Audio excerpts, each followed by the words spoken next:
esse flampan deixa de dar para poeta. Bom, dia que palavra bira vã, que pensamento perde valor.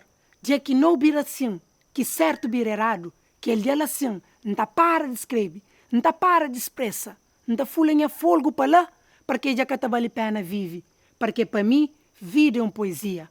A cada passo que te dá, novo verso não te cria. A cada abraço que te dá, é uma poesia que te nasce. A cada palavra que tem no ouvido, uma nova inspiração te brota, para fazer escrever com força e realidade sem medo mostra. Bom, chamando de nome que bucrê, poeta ou não tanto faz, de um coisa não tem certeza, mas aquele que era ontem, nunca tá ser nunca mais. Para quem descobre mais ser poeta, quem escreve um livro, mas sim, fosse de se vida, um livro para ler, uma história para contar, uma mensagem para levar e uma esperança para trazer. Eu sou da Ilha de Santiago, nasci na capital, Praia, mas eu vivi a maior parte no interior da Ilha de Santiago, em São Domingos, numa comunidade chamada Ribeirão de Cal. Pude ajudar os meus pais na prática da agricultura, na agricultura de sequeiro, na cimenteira, monda, ramonda.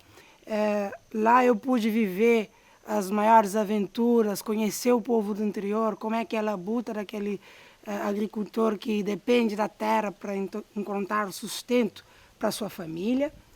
E foi ali que eu adquiri a maior parte da inspiração para a escrita. O título do livro, Pingo de Esperança, é uma homenagem ao povo do interior da Ilha de Santiago, principalmente, e não só, interior de Cabo Verde, porque eles são realmente o pingo de esperança que a humanidade precisa.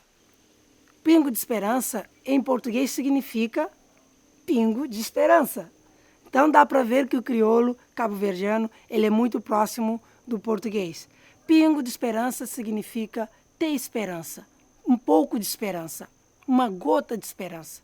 Todo mundo devia ter um pouco de esperança que esse mundo, que as dificuldades que vai enfrentando vão passar, que ele vai conseguir vencer. E então esse é o propósito do livro Pingo de Esperança.